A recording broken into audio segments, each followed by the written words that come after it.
सो बस आज के दिन वोडाफोन आइडिया लिमिटेड में ज्यादा कुछ नहीं हो रहा है, सिर्फ और सिर्फ अपने रिस्ट्रिक्शन जोन के ऊपर एक कंसोलिडेशन है 30 मिनट टाइम फ्रेम के ऊपर।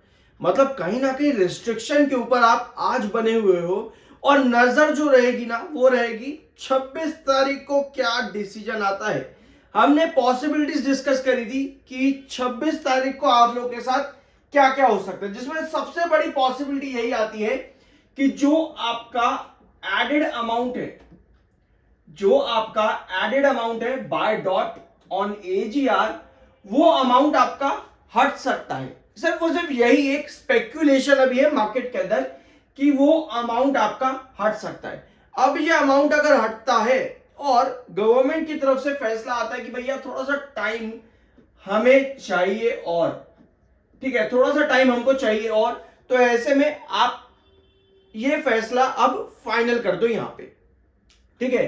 तो एज एन एडवोकेट कल मैंने आपके साथ ये सब चीजें डिस्कस करी थी कि क्या क्या पॉसिबिलिटी है आने वाले हियरिंग के अंदर आप लोगों की कि ये अमाउंट जो आपका डॉट ने ऐड किया है ये अमाउंट सेट असाइड किया जा सकता है। इसकी पॉसिबिलिटी काफी ज्यादा है ड्यू टू डेफर्ड ऑलरेडी जो कि वर्डिक्ट आपका पड़ा हुआ है। ये सब चीजें आपकी हैं, लेकिन उसके पहले हमारे पास खबरें क्या है। Vodafone Idea no FWA bet में hurt mobile competition in India.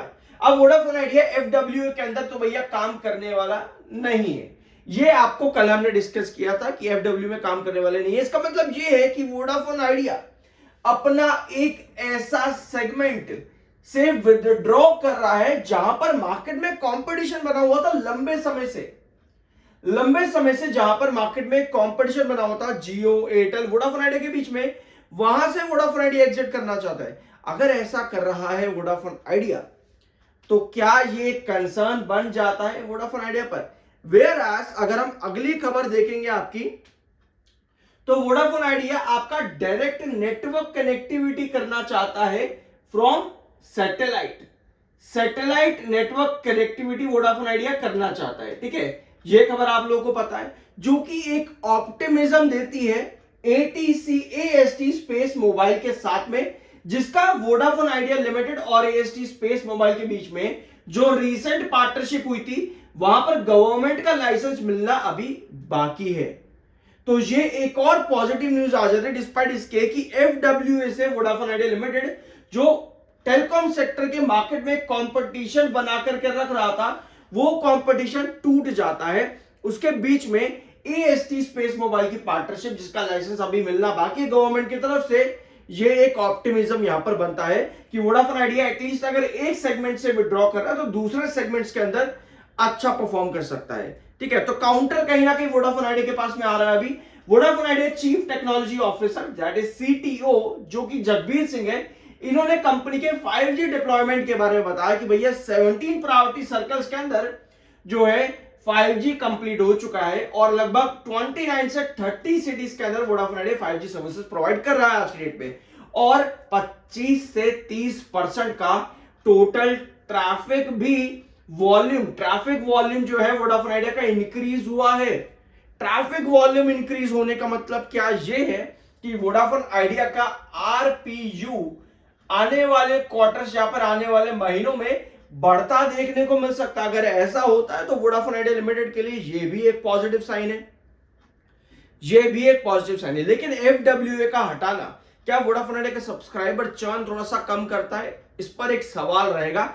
Where as 5G पर वोडाफोन आइडिया काफी आगे बढ़ा हुआ है, 25 से 30% का इंक्रीज डाटा ट्रैफिक वॉल्यूम में टोटल आपको बढ़ता देखने को मिला है। अपार्ट फ्रॉम दिस अगर आप और चीजें देखोगे, so what has this done for the Telco, has it resulted in any short term subscriber gain. वही सवाल जो भी हमने यहां पर देखा कि क्या सब्सक्राइबर चर्न रहेगा या फिर सब्सक्राइबर गेन यहां पर होगा। यहां पर सिर्फ वॉल्यूम जो है वो बढ़ रहा है एग्जिस्टिंग सब्सक्राइबर्स की वजह से, ठीक है। तो ये एक बड़ा सवाल है वोडाफोन आइडिया लिमिटेड के अंदर कि सब्सक्राइबर बेस क्या यहां पर बढ़ सकता है। अगर ईयर ऑन ईयर बेसिस पर देखेंगे तो रीसेंट डाटा जो भी आपके पास आता है वहां पर मेंशन था कि 4G सब्सक्राइबर बेस में थोड़ा सा इंक्रीज देखने को मिला, जो गिरावट है ओवरऑल वो कम हुई है पिछले सालों से कंपैरिजन में। तो अगर वोडाफोन आइडिया के सब्सक्राइबर बेस यहां पर इंक्रीज होते हैं क्वार्टर ऑन क्वार्टर या फिर मंथली सेगमेंट पर भी, तो ये भी एक अच्छा साइन वोडाफोन आइडिया लिमिटेड के लिए हो जाता है। अगली खबर पर आते हैं, options are being deliberated about the potential investor either local और फॉरेन। वोडाफोन आइडिया लिमिटेड में सरकार का भी एक फैसला आया था कि भैया 12 से 13% का जो स्टेक है वोडाफोन आइडिया का, उसको हम यहां पर स्ट्रैटेजिक इन्वेस्टर वोडाफोन आइडिया के अंदर लेकर के आएंगे। ठीक है, ये भी मार्केट के अंदर स्पेकुलेशन है कि ये डिसीजन सरकार ले सकती है।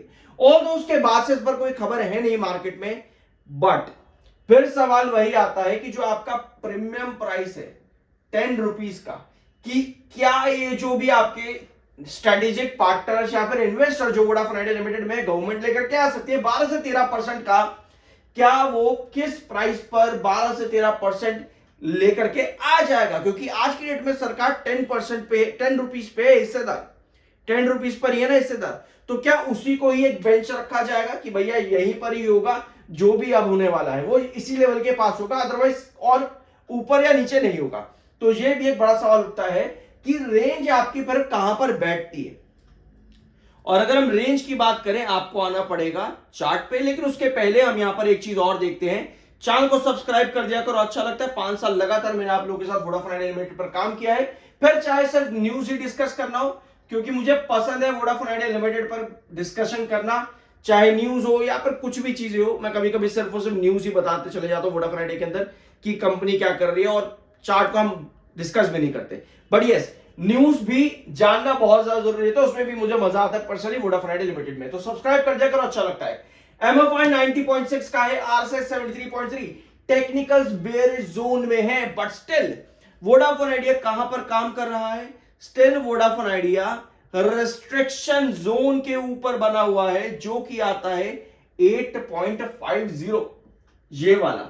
इसी रिस्ट्रिक्शन जोन के ऊपर वोडाफोन आइडिया स्टिल बना हुआ है, डिस्पाइट इसके कि आपके टेक्निकल्स बेरिश है। ऑल्दो आपके पास यहां पर सेलिंग आ रही है, सेलिंग आज के सेशन में है, लगभग 1:2 का रेशियो है, यानी कि एक बार पर 2 से ज्यादा सेलर आपके पास आज भी है। बट उसके बावजूद भी आपके पास रिस्ट्रिक्शन जोन के ऊपर वोडाफोन आइडिया अभी भी यहां पर बना हुआ है।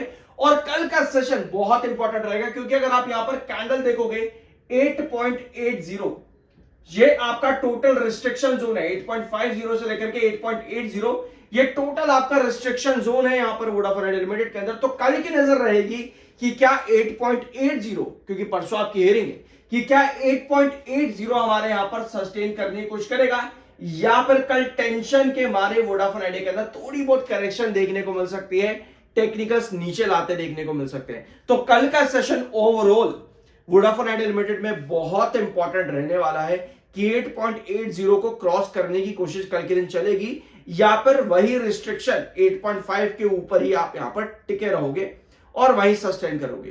कल टेंशन थोड़ी सी क्रिएट हो सकती हैं, स्पेक्यूलेशंस पर भी देखने को मिल सकता है, परसों के ओपनिंग सेशंस में क्या चीज चलती है, और फिर देखते हैं क्या कल के परसों के दिन के अंदर सुप्रीम कोर्ट में फर्दर हमको अपडेट्स देखने को मिलती है। तो ये चीजें है वोडाफोन आइडिया लिमिटेड के अंदर। बाय सेल की कोई रिकमेंडेशन नहीं है, वो आपकी अपनी मर्जी और ओपिनियन होना चाहिए। आई होप कि वीडियो आपको पसंद आएगा, सब्सक्राइब के बिना मत जाना। मिलता अगले वीडियो में।